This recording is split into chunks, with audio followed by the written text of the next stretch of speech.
Welcome everybody to the 16th episode of GCCBC. Today we will be talking about Cable and Deadpool. This was my pick for the week, and this one is written by Fabian Niciesi. Did I totally butcher it? What is it? GCCBC? Niciesa. Niciesa. Okay. Um, No worse than any of the rest of us would have butchered it. right, right. And we have artist Mark Brooks, some other people on there. Patrick Zurcher, he's badass. Is he? Okay, let's give a shout out to him. Um, anyways, I chose this pick because I have always been interested in Deadpool's comics. I mean, I like the concept of his character a lot. I never read anything about him before. Just, various bits where he's in a scene for a very short bit and then out. Nothing major like this. And Cable has always been one of my favorite X-Men. So it was easy decision to pick this comic because they're both badasses, and it ended up being really good in my opinion. But let's hear from Steve. What do you think, Steve? So I've always liked Cable as a character. The whole time travel story arc back from the old animated series. I'm like, oh, this stuff's cool. And Cable, he's just a badass. He's a really cool looking character. Not so much in this series, but prior to this, he's always walking around with a ton of guns. He's the guy just loaded up to the teeth with as many guns as he can carry, and he's just a cool character. In this one, I learned a lot more about Cable that I just wasn't aware of from the character of, all right, what is he capable of after he overcomes the techno-organic virus. And the dude's even more of a badass. He's practically a god in this book here. And it was like, whoa, okay, when you have this power, what are you going to do with it? Are you just going to sit around and stop bad guys, or are you going to actually try to, make the world a better place? And then all the, political fallout that might come from that of, being a destabilizing figure. But overall in the story, I really liked it. I liked the Deadpool. The character was a cool character, but in the beginning of one of the issues, he was doing an interview. I don't know if you guys are reading those or not, but I hope it was number 8 with Irene Merriweather. Yeah, it was one of those where he breaks the fourth wall, and he's like, oh, I better not, they don't want me breaking the fourth wall, so I better cut it off, or they'll put me in a dress. And then later in the book, he ends up wearing one of the female X-Men costumes. That was fantastic. Oh my god, that is awesome. That was probably my favorite part of the series. Yeah, if anything, it was hilarious, but also a great comic. But Joe, what do you think? I'm kind of like Steve in that I grew up in the whole X-Men era where the X-Men were wearing gaudy blue and yellow costumes with big pouches all over them, and I was buying those comics then. And the guy who created both Cable and Deadpool, the artist named Rob Liefeld, I remember he would always draw big, bulky dudes that anatomically would collapse on their bone structures. They were real people, and tons of pouches all over everything, and you had no idea what was in those pouches. They never served any purpose. They never used their pouches. They never pulled anything out of their pouches. So I was very much in tune with that, and I loved Cable, and I wasn't really a big fan of Deadpool, but like you, Travis, I kind of had seen him in a bunch of other comics. He was the guy that showed up in X-Force all the time. He might have shown up in the X-Men and a few other. He just popped in from time to time, but I'd never really read a comic about him. So it's not that I was a big fan, but it's just that I kind of knew he was funny, but it didn't seem like it was something for me. And I'd heard good things about this comic, and I really enjoyed it. It's almost seemed like a kind of like a greatest hits of the Marvel universe through the eyes of Cable and Deadpool. They're fighting X-Men bad guys. They're fighting Shield. They're fighting the X-Men themselves. They're fighting Silver Surfer. They're fighting AIM and MODOK. It was just a really cool jaunt and a fun run. And it was really good. The artwork was really good. It was very colorful. It was it was so vibrant. The action was very kinetic, and it just fed into it. It moved at such a brisk pace, and it just kind of kept pushing the story forward. And it was just something that you kind of don't really get in superhero comics, and I thought it was rewarding because all the time when I was wondering what was going on with Cable, I would always be like, "Why isn't Cyclops there?" And they can talk about their family, and they can, we have a lot of shit to work out, man. You threw me in the future, and I had this deadly virus, and where's mom, and all this crazy shit, and it's just humorous to me that they finally threw them together, and Deadpool's there to comment on it all along. And I thought this comic revealed a lot about Deadpool as a character as well, and just kind of how he's unable to sit still. It's not in him. He's physically unable to. Yeah, it's not that he. Even Beast was trying to formulate basically his mind and how it works, but then stopped himself. He's like, you know what? No, it doesn't matter. He's still an asshole, despite whatever is going on with him. But I completely agree with you, Joe. Yeah, that's cool. Yeah, it was a fun comic. Good pick. All right, Matt. I'm going to pretty much echo what everyone else has said. I grew up with the '90s X-Men cartoon. Wasn't reading the comics too much in the '90s, a bit, but not too much. But as soon as Cable appeared, I'm like, oh my god, this dude's amazing. So they're fun characters. Cable was always one of my favorites. Deadpool, once again, much like everybody else, I hadn't really encountered that much, but I knew about him. He was goofy, silly, irreverent, and it worked in this comic book for whatever reason. He added, there was enough humor in it with enough of a serious plot. It just worked. It was an entertaining read, if nothing else. And pretty much what everyone else said. Yep. All right. Awesome. Zach. Oh, I hated it. No, I'm just kidding.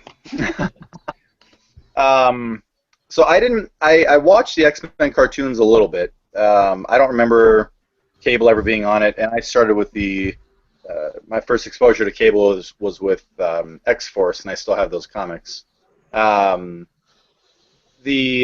I'm a little disappointed that Adam didn't get to read this one because, especially in the second half of the series, with the interviews and everything that Cable wanted to do and what he wanted to do to change the world, and it's funny, this was written in 2004, but yeah. it still holds so very true today. Everything that he was saying in there, Cable's ideals and what it was that he was going for. I will say, go ahead. The isms where he's talking about capitalism, socialism, communism, all those things. Yeah, that all of those interviews were really good. But go ahead.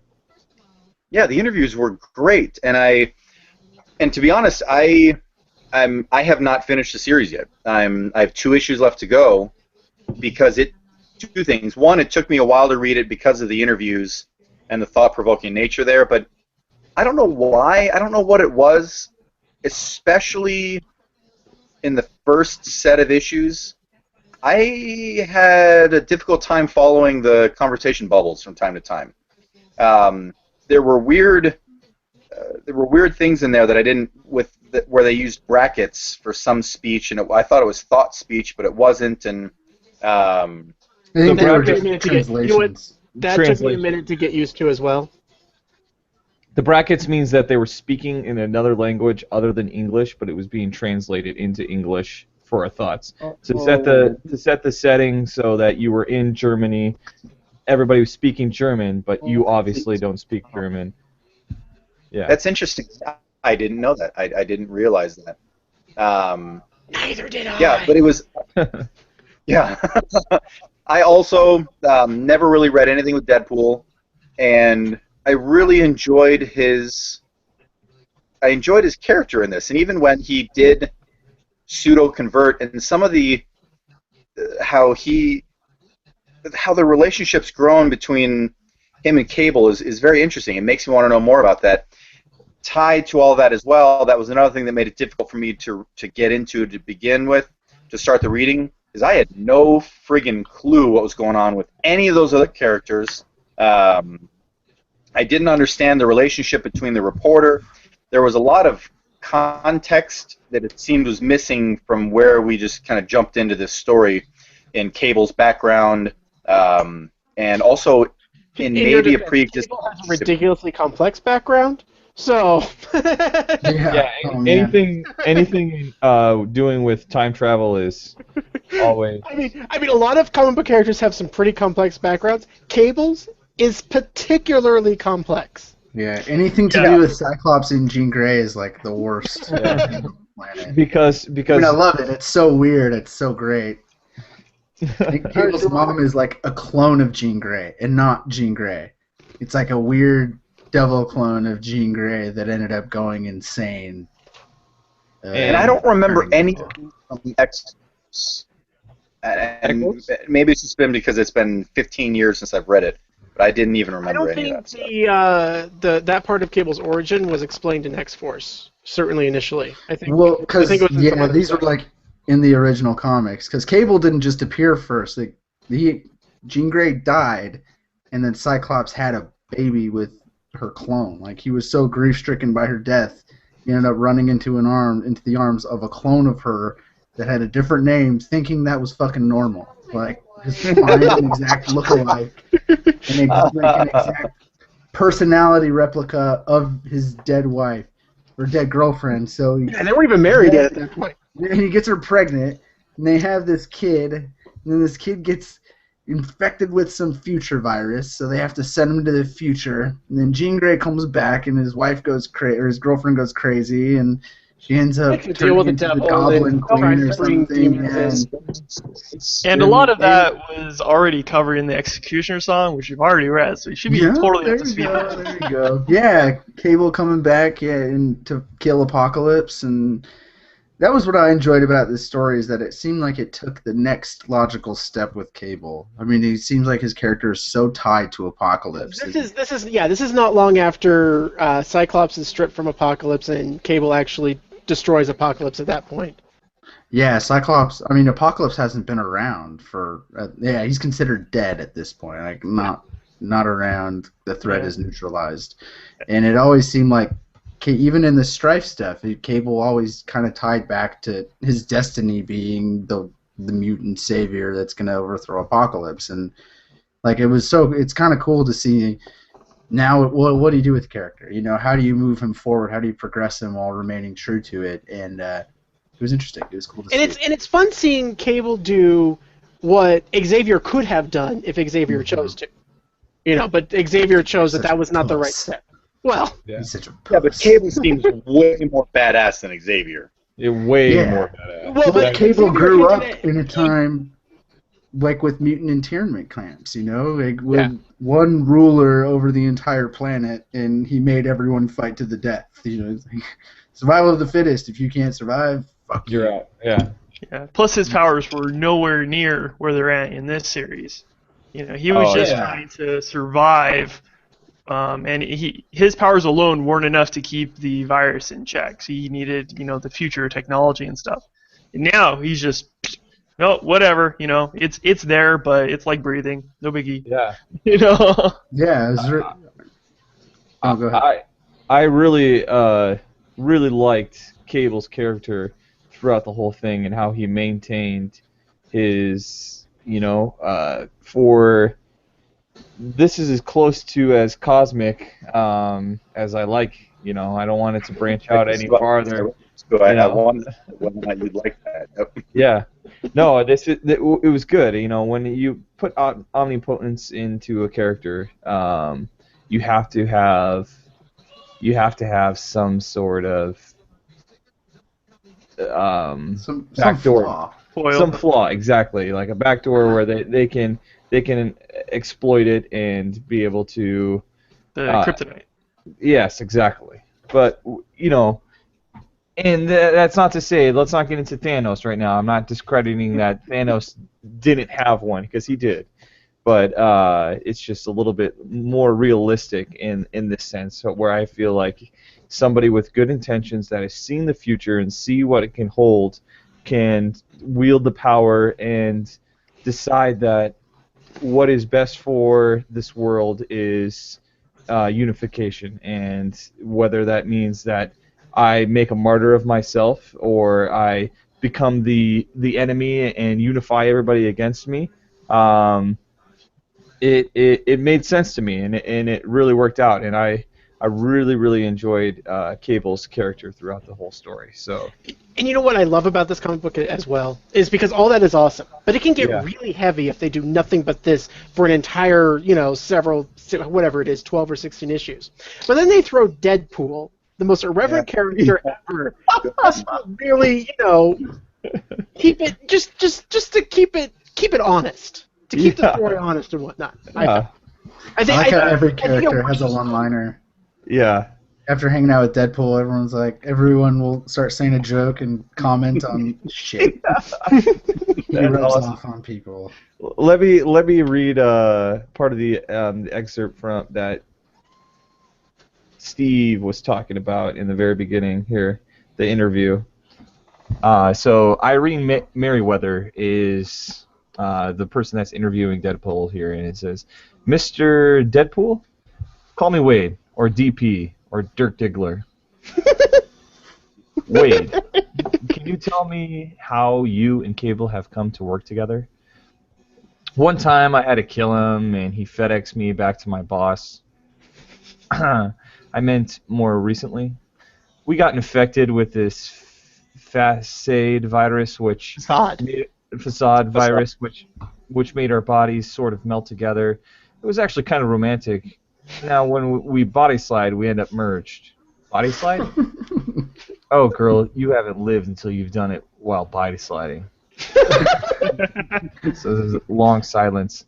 Let me rephrase. You haven't lived until you do it. So, Cable is forced to deal with you. We body slide by one. Yeah, sort of like Play-Doh thing happening. We body slide by two, and we appear side by side. Either way, we're hermanos in fuego. Some fuego. So, brothers on fire? Of fire. Brothers in fire. Yeah. Brothers on... So, Yeah, she it's like- says... Whatever the... I can't speak Spanish, but... Huevos and fuego. In fuego, yes, there we go. Brothers on fire? I thought it meant flaming brothers. That's not much better. Anyway, it gets more complicated because he can body slide with other people his teleporting machine has in its data banks. And anyway, what do you think about Cable's recent Jesus complex? I was going to say effort to save the world. Well, thanks to my healing factor, his powers are cooking with gas now, so he can do stuff like make floating islands, irrigate deserts, stop wars, and help Martha decorate her cell. That tends to make some people angry. Are you... What a timely reference. Yeah, I know, right? Are you in favor of what he's doing? Hey, I'm a merc. You pay me enough, I'll shoot babies. I mean, I won't like it, but I'll do it. That's sick, isn't it? I blame society. And who's paying you to stop Cable? That would be telling, and I'm putting together pieces of a puzzle, missing parts of some future tech device that once was on Cable's floating ship. Apparently that'll prove to be the plot device that stops him when his powers become too much to make work within the context of a monthly comic book. Excuse me? Never mind, Fabian doesn't want me breaking the fourth wall in this book. Who's Fabian? He's this whack who co-created me. Personally, I like Kelly and Simone better, but I think they're both exclusive at DC now. What? I better shut up now, or else I'll end up in a dress or something. Oh, that was the interview. Oh, it's fantastic. Fabian, he's funny. He's from Argentina. I just read that in Wikipedia. Who knew? The Argentina people are so funny. Yeah, and the other thing too that was interesting to see on Deadpool was, and it makes me want to read more Deadpool to see if he's always like this. It depends on who's writing him. Sometimes the jokes with Deadpool are a little bit more base. Well, it's not as much as the jokes as much as Beast alluded to a little bit. I wonder if there is does he just have something in him to where there is absolutely no fear of death at all, considering the scene where which was a great scene, especially considering the dialogue, where he's turning into goo as he's trying to get to Cable, and then his larynx eventually goes and he's gurgling. That whole sequence there, I mean, it was very clear that's game over. He's going to die, and there was it was still just the levity and the jokes. And is that something he uses as cover, or is he literally just in his mind has no fear of death or anything like that whatsoever? Like Matt said, it's mostly like by the writer that does him, and everyone has kind of adopted something different. Like responding to the caption boxes and talking to the reader, that wasn't something that Fabian did when he created the character, when him and Rob Liefeld created the character. That was something that Joe Kelly did later on that he references in that excerpt Travis read, and that Gail Simone also did too when she wrote the book. That's kind of where they added that he was this silly character, but Joe Kelly also added like kind of a tortured soul element to him. And over the years, they've kind of added to that. My first big X-Men story that I read with Deadpool in it was fairly recent, called Uncanny X-Force, and it's where Wolverine starts this X-Men hit squad with Deadpool and Psylocke and Phantom X and Archangel and a few other characters. And they find out that the cult that worships Apocalypse has raised a clone and is teaching him to become Apocalypse, and now he's like a 10-year-old boy, and he's undergoing like tutoring where he is trained to believe that he's Apocalypse. And they go to kill the kid, and when they get there, they kind of have this moral dilemma, and they don't know what they're going to do, and Deadpool kind of decides they're not going to kill the kid, and while they're arguing, Phantom X ends up killing the kid. And after that, it like really fucks with Deadpool. He doesn't enjoy it, and I don't want to spoil what happens later because it's really freaking awesome. But that's like it kind of puts Deadpool on a path towards humanity, and like forming a connection with something that you want to protect instead of like this Batman Robin relationship or Batman Joker relationship. Kind of joining that Blue Man cult kind of pointed to that too, and some of the things that he talked about, to where he saw some value in that. It showed some level of humanity to him as well. Well, I took it in that part of the story that he was kind of conning everyone, because then they show him pick up the rock and skip it across the water and pick up the next rock, and he sees the dragonfly and he murders the dragonfly. So I kind of took it like a little bit different, that he had undergone the process and was kind of subverting everyone, because he fights back really quickly. As soon as he gets the chance to, he pulls his swords out and starts fighting Deadpool or Cable. One of my favorite scenes from the comic was... Oh, Zach, you're breaking up. Yeah. One of my favorite scenes from the comic was when the cat... the best character in the whole book. Yeah, the cat. He hits him with a neuralizing, like a poison that it was enough to kill 28 elephants or something like that. And that's right when the X-Men show up. And after the aftermath, and Beast asks, "What should we do with Deadpool?" And they pan to an image of all the X-Men, saying nothing, just waiting there, deciding basically in their heads whether they should leave him or take him on. But I liked Fabian's humor that he put into it, where he made the X-Men feel this way towards Deadpool, where he's just like, who gives a shit, you know? One way or the other. It was funny to see, but Yeah, at that point, was he like indirectly working for the X-Men?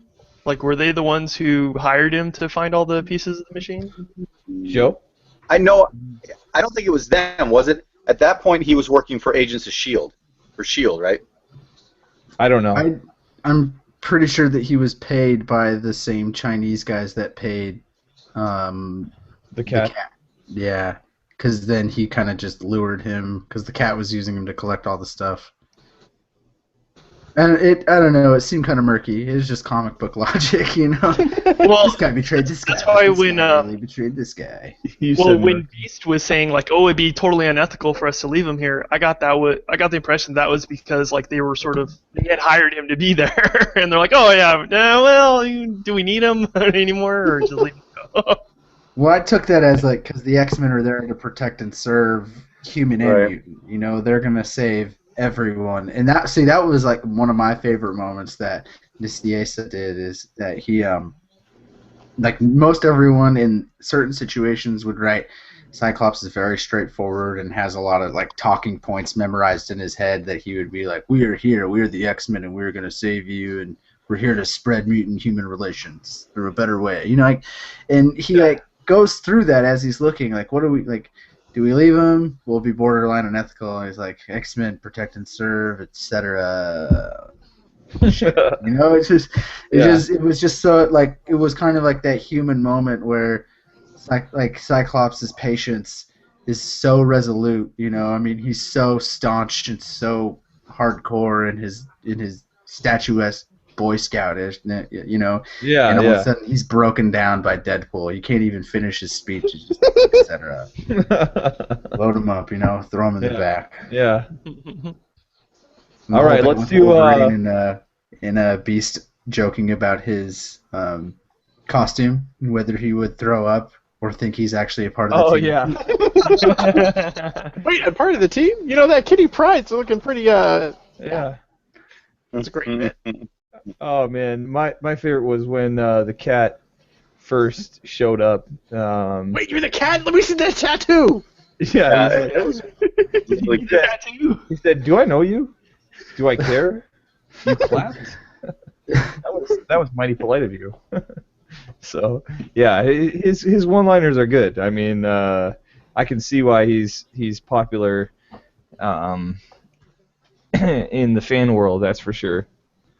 But that's the thing about Deadpool, is that there's just so many fucking Deadpool fans out there that it's overwhelming, and they kind of ruin them for me. See, I hear that, but I don't see him. I don't. Is it like something You that? go to Most popular cosplayers on cosplay. All right. Go to I Comic-Con. understand. Yeah, I've seen that. Yeah, I've seen lots of Deadpool cosplayers, but I just think that's it's a cool looking costume, and it's easy to pull off. Yeah. Easy. Okay. So what they didn't really talk about in this story arc, but here's one more reason to like Deadpool is he stole Thanos' girlfriend. Oh, No, he he stole didn't. Death. That's right. He did. Yeah. wait, He what? did. Yeah. Yeah, Because Deadpool with his regeneration thing, he was basically the guy who can't die, and so he's like one of the only people that's outside of Death's reach, and that makes her want him. And so Thanos is there, and she's like, friend zone. But Deadpool, what's up? Look at Zach. Zach looks so pissed. Yeah, he is. Because I didn't hear what you said. Oh, okay. Oh, sorry. It looked You like sound like a robot, Zach. Yes. He said that Thanos. Yeah, Thanos don't have what it takes to pull that girl. But Deadpool Yeah. does. Listen, what's easy is Deadpool pulls bitches. Have you seen his face? Yes. Only Death can love that face. Exactly. That is Better than what lines on the chin. Garish chin ever. right. Yeah. Yeah. Moving on. Multiple vaginas in his chin. No, man. No, multiple assholes in Thanos' chin. That's what we'll say. And then Assholes. You were going with dicks. No, they were like dicks. Yeah. Just No, they're vaginas. No, the center one is a vagina, and the other He one has 5 testicles in his Yeah. chin, and they all hang really low. They're Listen. really close together. Anyways, yeah, let's wrap it up. So we'll start backwards this time. Zach, or actually that would be me. I love this comic. It was great. There's plenty of humor in it. Great action, good story, a good, easy read, and I highly recommend it. It's a good one. Zach. I very much enjoyed it. I'm looking forward to finishing the last 2 issues. And I also, one of my favorite things about it was the relationship between Deadpool and Cable. While it was this, to start, they were adversaries, and then they kind of weren't. They had a mutual respect for each other, and it almost seems like that mutual respect had carried from prior issues. But in the end, I mean, Deadpool even betrayed the well, I shouldn't say in the end, at least what I saw. Deadpool betrayed the X-Men to tell Cable what was happening, and I really enjoyed their relationship. It was this weird, effed up kind of relationship. That you know what? You want to know why I like it so much? Because it started adversarial, and then it became. I know where you're going with this. Oh yeah. Relationship. You and I started very adversarial, and then we've turned into what we are now. So Yeah. really, So you're we're dead. gonna argue about which one's Deadpool and which one of you's Cable. I'll give Cable to Zach. Yeah, I think that's pretty obvious who's who in that relationship. I really enjoyed. I liked that. I liked every time that happened, and that we saw the dynamic of that relationship unfold. It was cool. I really liked that in this comic. And we'll see what happens at the end. Maybe Deadpool changes his mind, but I'll finish it up tonight. No, the bromance continues. So, all right, Matt. It's a fantastic book. I don't have much else to add that hasn't been already said. It's just a solid read, and one should read it. Okay, Joe. It is a fun, older superhero comic, but it reads like it was written yesterday, and it's such a fun comic. Good. All right, Steve. I really liked it.